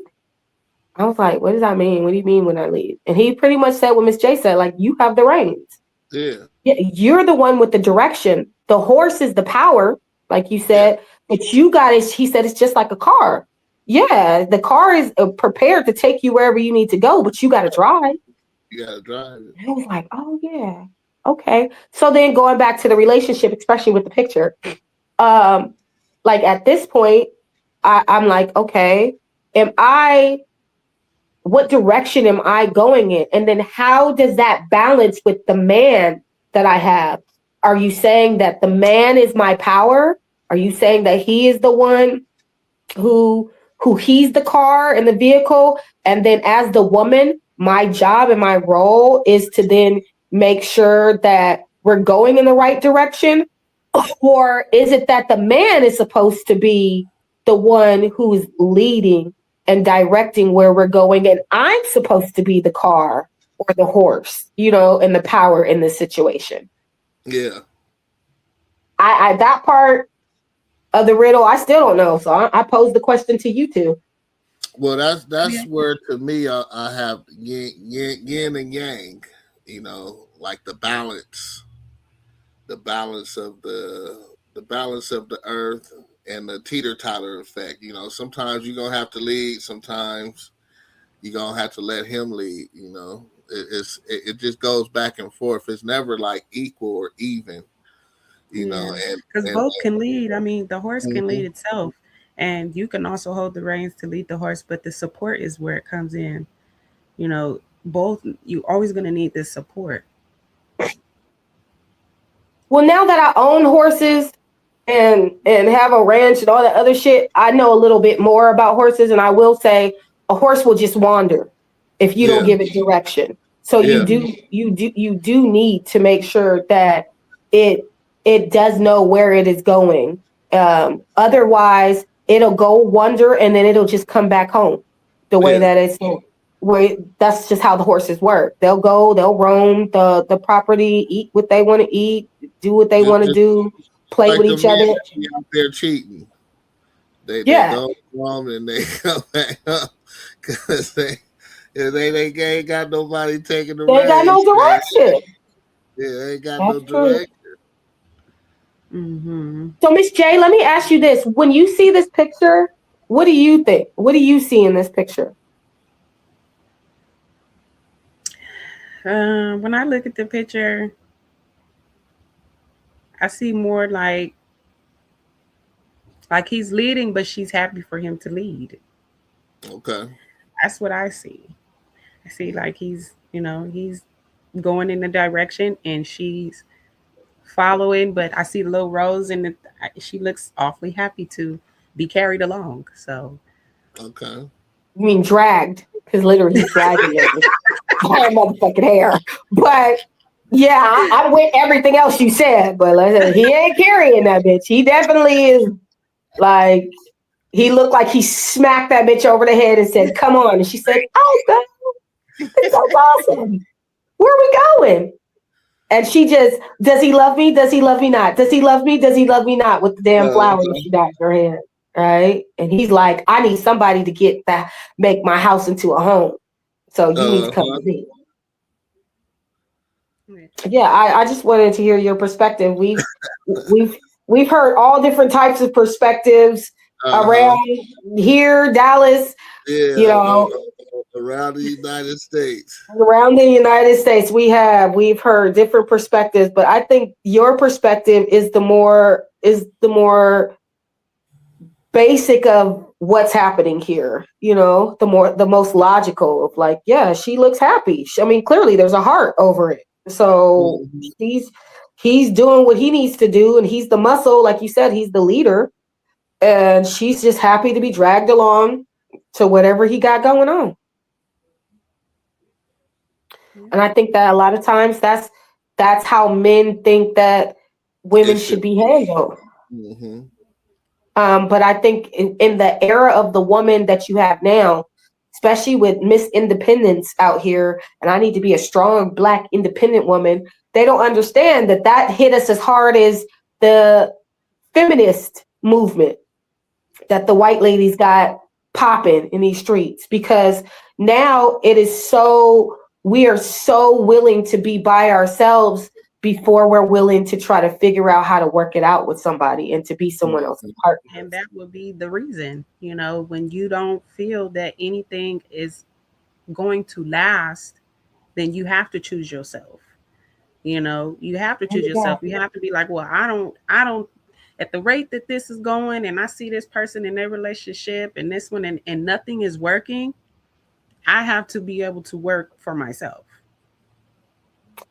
Yeah, I can only trust me. And that's where I think that's where it is. It's just there's a breakdown in the trust that the two have, and the woman has to choose herself. And that's where that's where I'm going with this. So, or the expectations that people have of each other that are unrealistic in these relationships. Because I love that you said choose yourself, because I just did a podcast a couple of days ago, and that was one of the things that we were talking about. They were bringing up like almost some of the situations with like Cassie and Diddy, right? Mm-hmm. And I always think that when I'm on a male-driven podcast, it's always like wanting to, see where they're going with it. And in that situation, as always, I have a different perspective because I'm a different type of chick. I was raised by a dude. My mom didn't really play the role the way that most mothers would have. My dad played the role of being my primary parent. So my perspective is always kind of logical first in that regard. But I said with the Diddy situation, they were like, yeah, because Do you feel like she put herself in that situation, or do you feel like, you know, he should be in jail or any of that? And I was like, no, because I don't. And they're like, what? Why not? First of all of those people were grown. And now that we done went through the court cases and things of that nature, nobody was kidnapped and any of that. All of you guys decided that you, from the prostitutes to Cassie, you guys decided that you wanted to be that person because of the money. Let's just be honest. And even with Cassie, you went all of these years, and was this woman, you letting people pee in your mouth and you letting gay niggas fuck you and him, you know what I'm saying? And him, what, everything was copacetic until you wanted to move on from this dude. And then even when you guys moved on, you guys was friends for years. And then you blackmailed him and was like, I'm either going to drop some shit on you or you're going to give me $30 million for all the shit that you did to me. And I just was like, I thought that was fucked up, because I've dated lots of niggas with large capital. And so very young. And so I know what it feels like to be with a man who has that type of power, that has that type of money, that has, right? And every woman has had to come to a space that's been in those type of situation where, like you said, Miss J, they gotta choose themselves. I gotta fucking choose me. I remember looking in the mirror and crying and being like every time I see that domestic violence commercial that you play, when she says, like, I cried and I had to ask myself, do I deserve that? Yeah. I think there every woman who's been in that certain type of place where you've been abused because financially he feels like he can be that type of person to you. We've all had to get to the situation of, do I choose me or do I choose this lifestyle? Because there's only so many shopping sprees that you can have. There's only so much that the money will cover up when it comes to the emotional abuse, the physical abuse, you know, the mental abuse. Like in Cassie's case, when she signed that record label, she was 17 years old.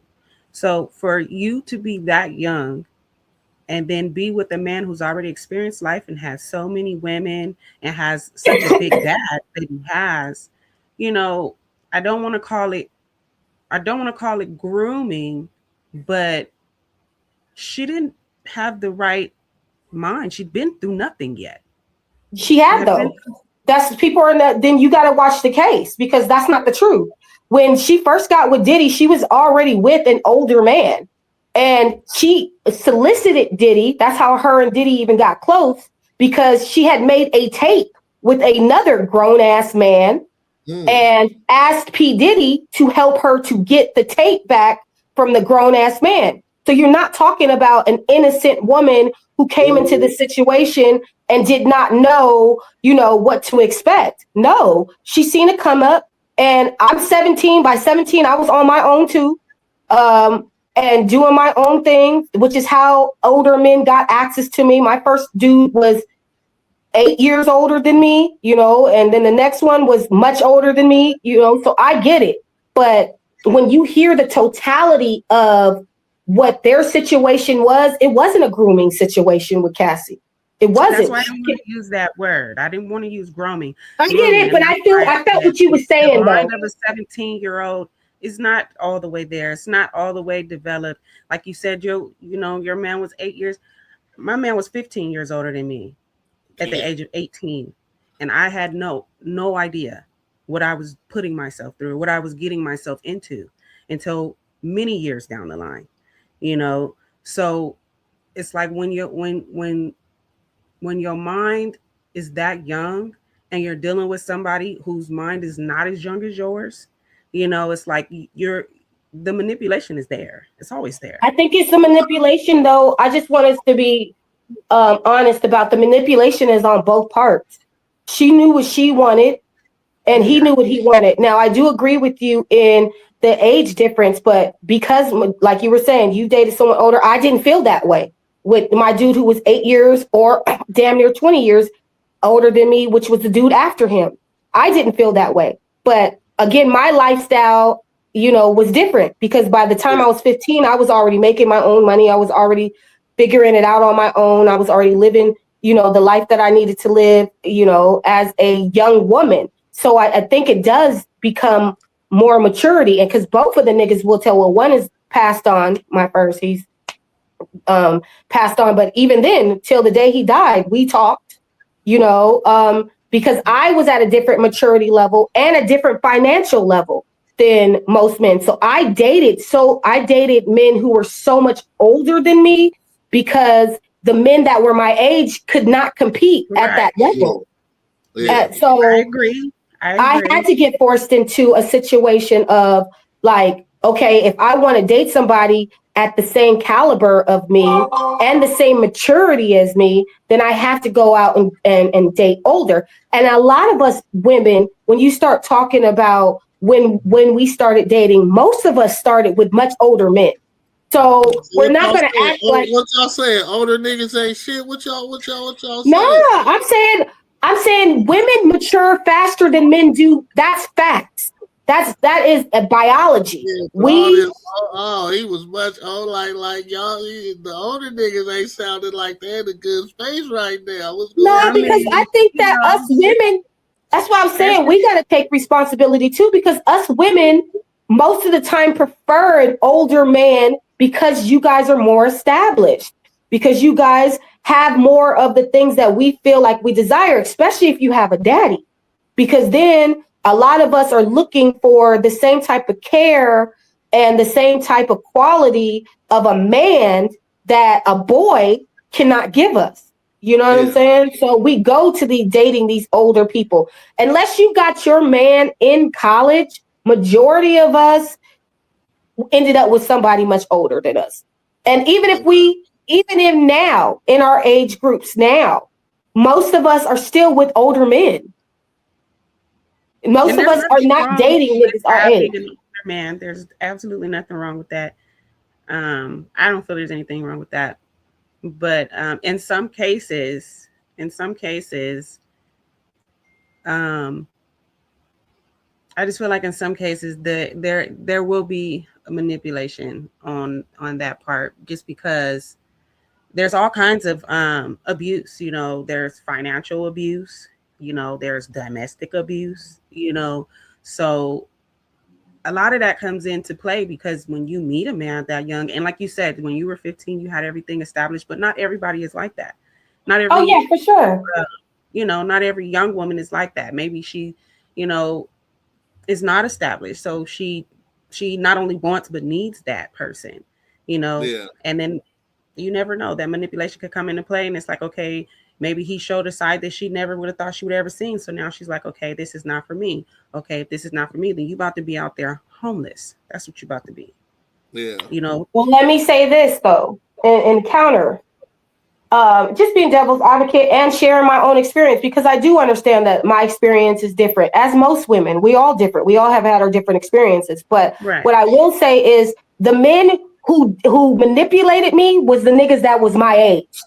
I've never been with an older nigga. Even the one that I was talking about where I had to look in the mirror because he had so much money, the Persian dude, he was my age. He was this older man who, because majority of the older men that I dealt with, and I will say even my girls dealt with, these are men who have a desire not to be with some young chick because she's so much younger, on some like almost pedophile type shit. It's more like, okay, she's younger, but I do have an appreciation for how her mind works, how her maturity is, her youthfulness. They can appreciate that part. But I can tell you so many stories though that we don't talk about. And it is maybe getting off the subject, but it's kind of staying on the subject, where there's been so many dudes that I have dated that their first experiences were with much older women. That's where their first sexual experiences were with much older women. So then when we were talking about manipulation, I have so many dudes that I know babysitters, teachers, people, women who were much older than them were the first ones to give them some pussy and were the first one to be intimate with these individuals, that it kind of overshadows, to me, the experiences of a lot of us young women have had with us older men. Because for a generation, even when you go into other cultures, majority of those cultures have younger women with older men, right? Unless they are marriages where they are, suiting them together for family reasons and things like that, and they're of the same age. But majority of the way that our societal structure happens with men and women is different. But I think that we don't talk enough about how many young boys were taken advantage of by older women. And like I said, from my homeboys to the men I've dated, all of them first experiences were with much older women.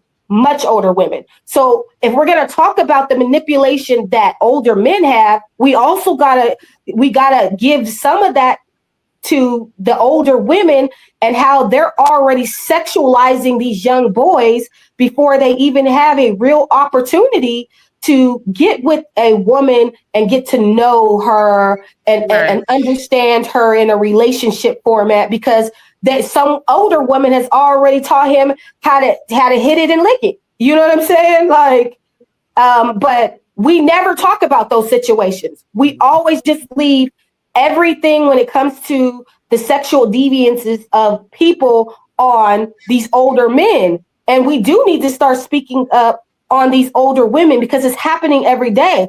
I don't want to leave my nephews or my young boys, my G baby, none of them, with an older woman, because I have heard so many stories of young boys getting their virginity taken by a babysitter that was in their 18, 20 years old. And one of the dudes, he's as young as 6 when he lost his virginity. You get what I'm saying?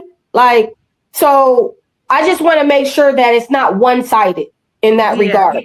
Yeah. No, I've heard about that. I've heard about it like a lot. Like back in the day, they used to do that a lot. Like it was okay to, bring a little boy to a house full of strippers. You know what I'm saying? Like, and it was encouraged. It was encouraged. I get it. I totally get it. It's not one-sided. Yeah. So final thoughts. How do we package all this up? Oh, because this was so good, Miss J. I loved you. This was such a pleasant surprise. You were so great on this. I mean, I feel like we had really great conversation. I will say that we kind of bring it full circle with, especially after watching the clip that we watched, which is, people will be people, and we all come with our different experiences, which have unfortunately and sometimes fortunately helped to shape who we are as adults. I think no matter whether you got the money, whether you're married, single, broke, I think that we need to start having more dialogue and communicating with each other.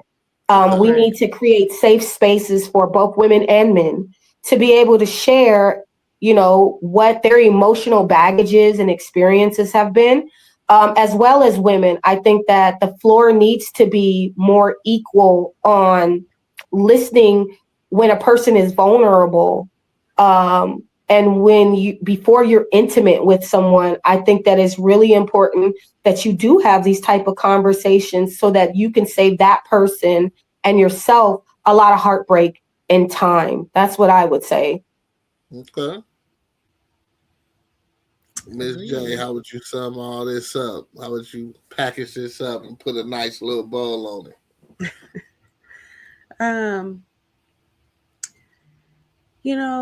Kind of like the same, kind of going where she said, it's like we need a lot of communication and a lot of safe space to have that communication, even like as far as when we're talking about marriages and just 2-person relationships. I think we just to be able to step outside the fact that I'm your person and just be your friend at that time. Can I step out of that and just talk to you as a friend right now, and not have you be offended by what I say? Yeah. Or have me not be offended by what you say. And I think if we can do more of that, then it'll be a better type of situation. What did Music Soul Child say? We used to laugh. Now we get mad. Man, I just want my friend back. Or like my homie, Mr. Ellison says, is you forgot to be my homie. You know what I mean? You gotta be my. That's what he says. That's what and him and his wife been together 30 plus years, and that's his thing. He like you gotta be a homie. You can't just be the lover. You gotta be a homie. Got to, and you gotta know that those are two separate roles. Right, but you must hold them both. But you must hold them both down. Exactly. And give them the same amount of attention, because I think that is important too. Like, me being your friend is just as important as me being your lover. It is. And it's gonna require in certain moments for, like you said, with the teeter-totter, for me to be more here and more there sometimes. But you have to be consistent with knowing that you got to stand on business about both. Exactly. Well, thanks for joining us at Talon at 10, and we'll see you again at Talon at 10. Peace out, y'all. Southern boy, certified.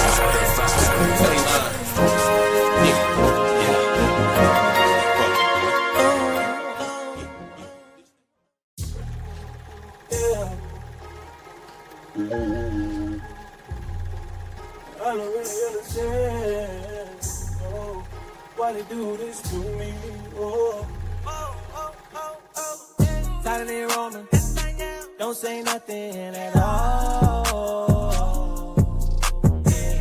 Tired of they roaming, don't say nothing at all. Tired of they roaming, don't say nothing at all. Tired of they roaming, don't say nothing at all. I'm hearing whispers on the street about some things that I really can't believe. People talking, spreading lies over me. I don't know why they're coming for me.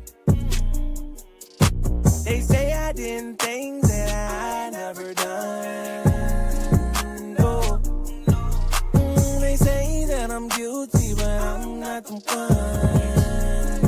No. Liar, liar, liar. Pants on fire. I heard rumors around town. People talking and spreading lies. Can't trust nobody who don't have a purpose.